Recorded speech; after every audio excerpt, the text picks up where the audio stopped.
And I remember that day when England played, Gazza cried, penalties are taken, we were lost.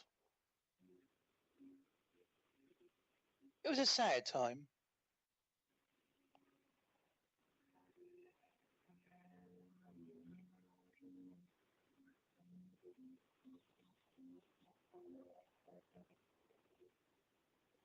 And my friend, oh, what are you doing back there? Go away.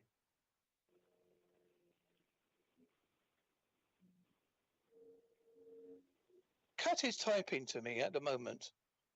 I wonder what Cat's going to tell me. Probably something very vast and interesting.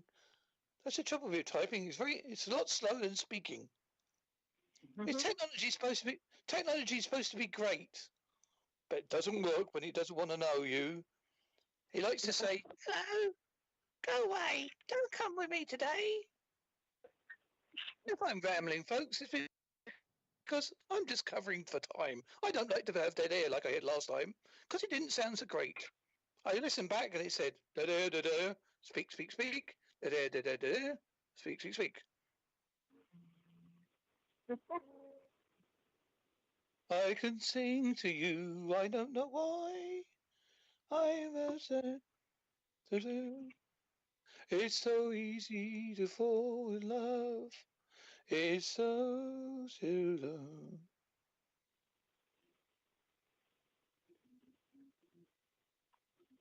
Hi, Cat. She says better now, but she can't. But I can't hear you. Perhaps that's a good thing, Cat. What do you think, Cheryl? Is that a good thing or a bad thing? Can you still hear me? That's all that matters.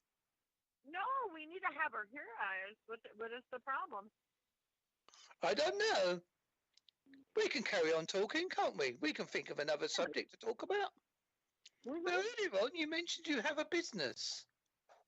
I do. It's called Extraordinary. It's called Extraordinary Connections with Cheryl Ann. And let's see, I started, established my business in 2009. And it really took off more so in 2011 because with anyone that knows, when you first start out in business, there's a lot of groundwork, marketing and selling yourself and, getting the financial, backings and things of that nature. So you're basically growing your business. So my business really took off like about a couple months into 2010, after I did all the research and got everything in place and bought the site. Well, actually, I had the website built from a web designer. And then, of course, I had to get brochures. I had to get cards. I had to get in the newspaper. I had to get in the phone book and all sorts of things. And I did it around my rearing of my son and getting him through high school and taking care of friends and all sorts of things. So it really didn't really take off and really go crazy until like about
totally based on what is your motivation.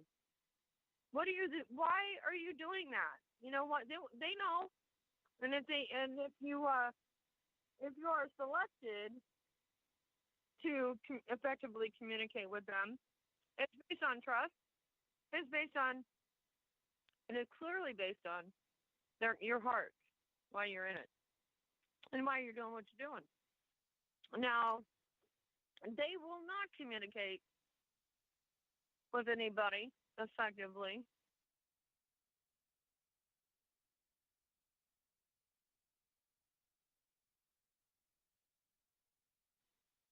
Out there trying to communicate with them for the wrong reasons. Period. End of story.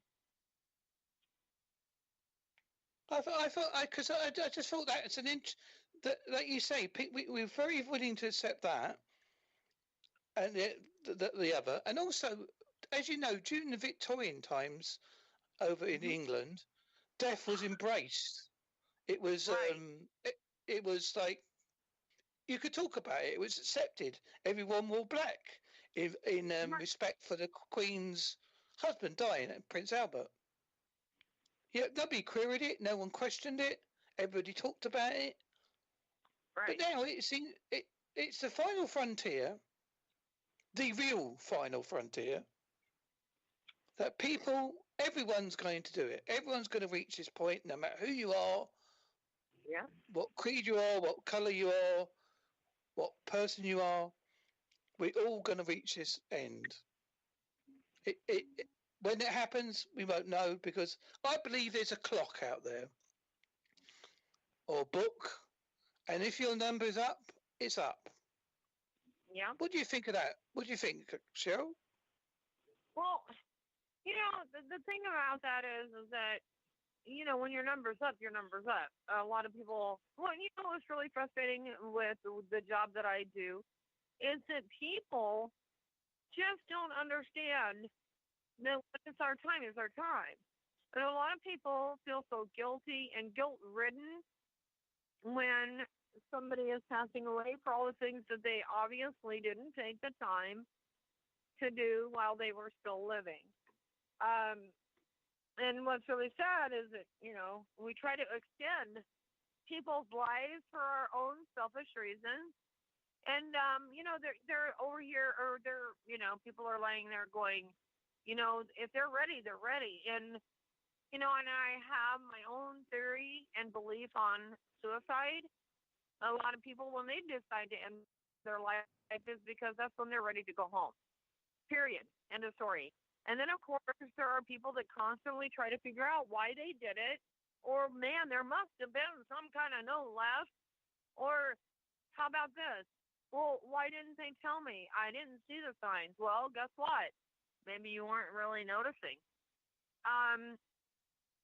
But yeah, that's kind of where I'm at with it. Well, I'll tell you a little something about that, because I used to work in mental health. I worked in mental health for 10 years with very severely mentally ill people.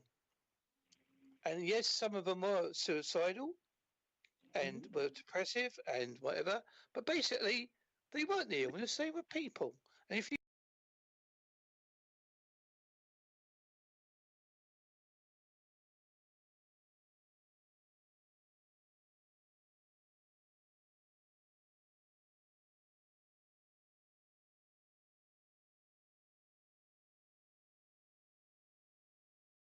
back now, well, if I went back now and I was to go back to, say, I don't know, 30 years ago, I would say to people, oh, I'm going to talk to someone over a phone that's so powerful, it's more powerful than the computers that sent man to the moon.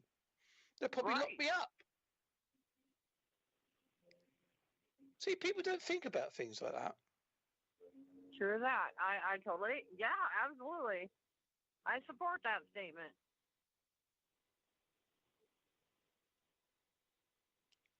Now, Cheryl, how do you find it mixing in what you do with your family life? Is it complicated sometimes? Oh my goodness. When I first came out with what I could do, It was very freaky to my family. It actually happened in late December of 1970 when I had a pre-dream, is what I call it, or vision. I was laying in bed and I was getting ready to go to sleep, and I had a vision of my own brother, his death, him laying in a coffin, and the funeral, and I knew he was going to die. And so I approached my mom and explained to her that, I got up out of bed and explained it to her, of course. And she said, "Oh, sure, I'll go back to bed. You're just dreaming. You're having a nightmare."